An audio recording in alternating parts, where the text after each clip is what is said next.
Well, hey everyone, and welcome to the first week of our brand new series called Who is Jesus? Now, if you've been with us for the past few weeks, you know that we switched our routine up a little bit. We stopped doing Orange for a little while, and we started doing the Bible Project videos, but we're going back to Orange curriculum this week. So instead of there just being an intro and then going to have to go to a whole separate video, we're going to go back to the structure where we do intro, then the teaching video, then outro, all in the same video. So you don't have to worry about clicking any other links. It's all just right here. All right, before I send you into today's teaching video, I'm just going to get you to grab a Bible because today we're going to be looking at Matthew 27 verse 50 to 51 and John 15 verse 15. Okay, I'm going to send you off into the teaching now, and then I will be right back here again after to do a little outro.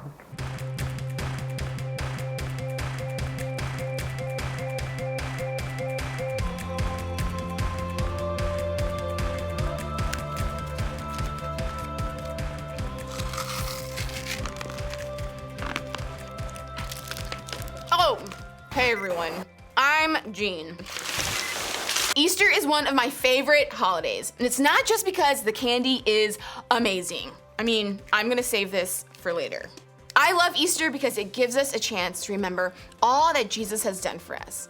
It gives us a chance to get to know him in a new way. And that's a really big deal because knowing Jesus changes everything for us. I asked what questions my students had about Jesus. And this is what they said. Is Jesus even real?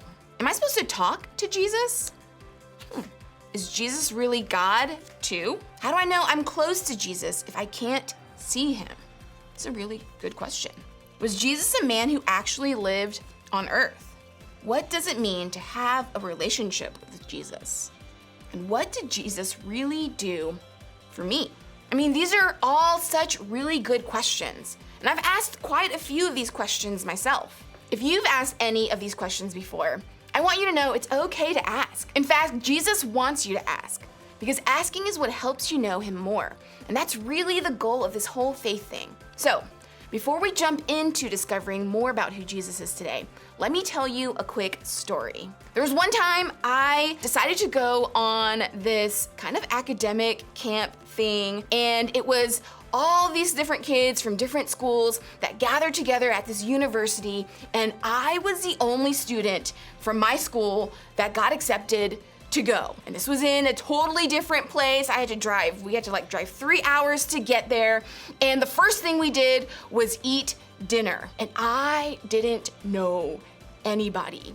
And so I sat in this big cafeteria all by myself, eating alone. And it was terrifying. Have you ever been there? The truth is, we all know what it's like to feel alone. Even if you're in a room full of people, when no one really knows you, it can feel like a really lonely place. You probably know what I mean. Even if you have a million friends, a group to hang out with, a constant conversation with friends on apps, 20 group texts going at the same time, a team to support you on and off the field, a group of friends to sit with at lunch, you still might deal with a feeling of loneliness. Maybe you even have a little voice in your head that tells you you don't really fit in and no one really knows you and you'll never really feel connected to someone else. Have you ever been there before? Take a second to think about it.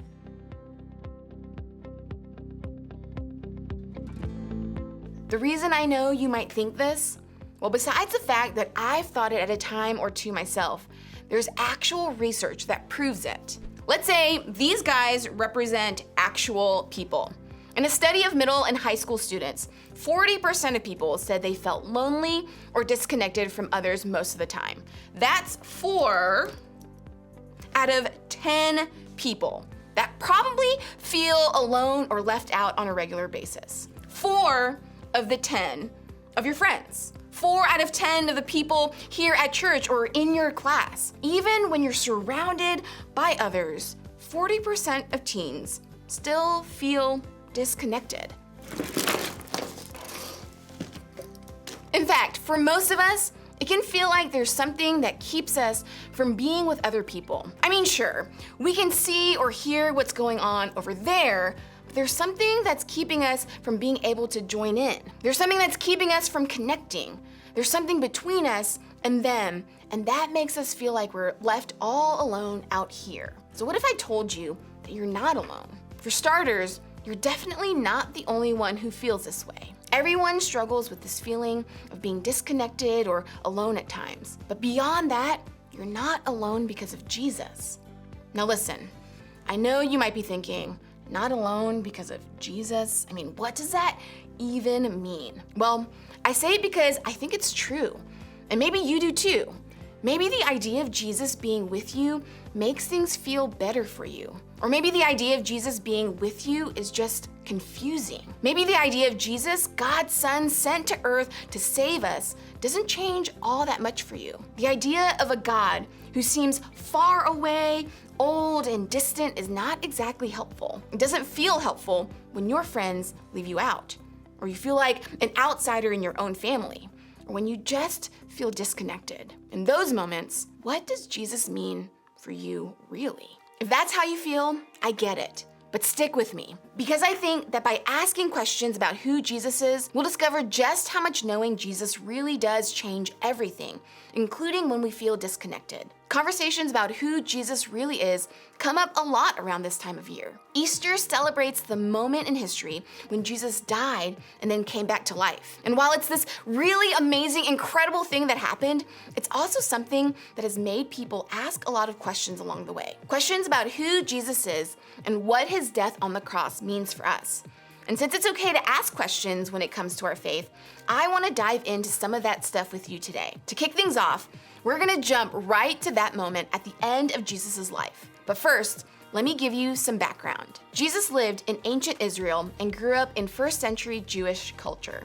A huge part of life for people then was the temple. The temple was where people went to worship God. It was also the place where all the important stuff in town happened. And certain parts of the temple were only for certain people. For example, if you weren't Jewish, you had to stay on the outside. Women, even if they were Jewish, could only go so far. Jewish men could go inside, but only to certain places. Priests could go farther. You see, the whole thing was built so that people kept their distance from the center of the temple, a place called the Holy of Holies. That's where God was. Because God was so holy, people couldn't get close. So that part was sectioned off by a curtain. In fact, even the most important priests were only allowed to go behind the curtain one time per year. The point of this whole history lesson is this. The culture Jesus lived in had a lot of separation. The people literally couldn't get behind the curtain. They were disconnected. People were separated from each other. And most importantly, everybody was separated from the place where God was. And without Jesus, everybody would have stayed separated from God. Back then, people asked a lot of questions about Jesus too. Why did Jesus come to earth? What was he trying to do? Was he really the Son of God? Some people thought he was just a really good teacher. Other people thought he was a political leader who would overthrow Roman rule. Nobody expected that same Roman government would actually arrest Jesus and sentence him to death, but they did. When it was happening, it was awful. Jesus was tortured and beaten and insulted by those who were torturing him. But as this was happening, God was using this moment to do so much more. Check this out. And when Jesus had cried out again in a loud voice, he gave up his spirit. At that moment, the curtain of the temple was torn in two from top to bottom. I mean, this is a huge deal. Remember that curtain? The one that separated God from everyone else? At the moment Jesus died, the curtain was ripped apart. The days of separation were over forever. Before, only once a year could the most important priest ever really get close to God. But in a moment, Jesus changed everything. Jesus made it perfectly clear that there would never be separation between God and God's people again. It changed everything for the people back then, and it can change everything for us today too. Your friends may feel distant, but God isn't. You may feel like other people don't know you or want to be close to you, but God does. You may feel like you have to be good to be around God, but you don't. Nothing you do or don't do can separate you from God who loves you. One of Jesus' friends, a guy named John, wrote down everything about his experience with Jesus while he was on earth. John saw it all, including the way Jesus' death and resurrection changed everything. I think one of the things John tells us that Jesus said can help us understand who Jesus is to us. Take a look. I no longer call you servants, because a servant does not know his master's business. Instead, I have called you friends, for everything that I learned from my Father, I have made known to you. We are friends with Jesus. That's so amazing to me. Jesus as my friend? I love that thought.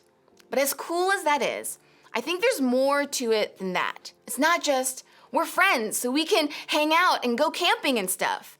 It's, we're friends because I'll turn the world upside down, defeat death, and even tear the curtain in two to prove that we are connected. You and I and all the people after you are connected. From now on, you're always going to be connected to God. My death on the cross made sure that was possible no matter what. We can never be separated, and you are not alone. In other words, because of Jesus, you can be connected to God. This is what Easter means for us. And this is who Jesus really is. He is the connection point from us to God. So even when you feel disconnected from your friends or people at school or even people at home, you never have to be disconnected from God. There is no curtain between you. God's close to you no matter what. Maybe you've never thought about Jesus like a close friend. Maybe you've believed the stories of who Jesus is from your grandma or someone at church or the Christians on TikTok. I want to challenge you to find out for yourself. I want you to feel like you can ask the question, who is Jesus? Because it's okay to ask. That's exactly one of the reasons we have groups. So we can remind each other of what's true about who Jesus really is. That even when we feel far away, there's no separation. Because of Jesus, you can be connected to God. For some of you, this might be the first time you've realized that you can be close to God. If that's you, a huge step you can take today is to talk to a trusted adult, a parent, or your group leader about that. Talk to them about what it means to connect with God, to follow God, and to grow in your relationship with God. These are people who want to help you understand how knowing Jesus can change everything for you. Then, I want you all to try this. The next time you feel yourself feeling lonely or disconnected or separated, go to God. Tell God how you feel. Spend time with God. Reach out to a friend who you know will encourage you to remember what's true about God. You could listen to worship music or pray or write down your thoughts in your journal to God. Whatever this looks like for you, take a step to connect with God when you feel disconnected. Because no matter what, you can. Remember, because of Jesus, you can be connected to God. I want you to think about this. What if you're not as alone or disconnected as you think you are? What if nobody is? What if that thing in you that says, I feel alone and it shouldn't be this way, is a reminder that God didn't create you to be disconnected. God made a way to be close to you. Because of Jesus, you can be connected to God. And that means you never have to be alone.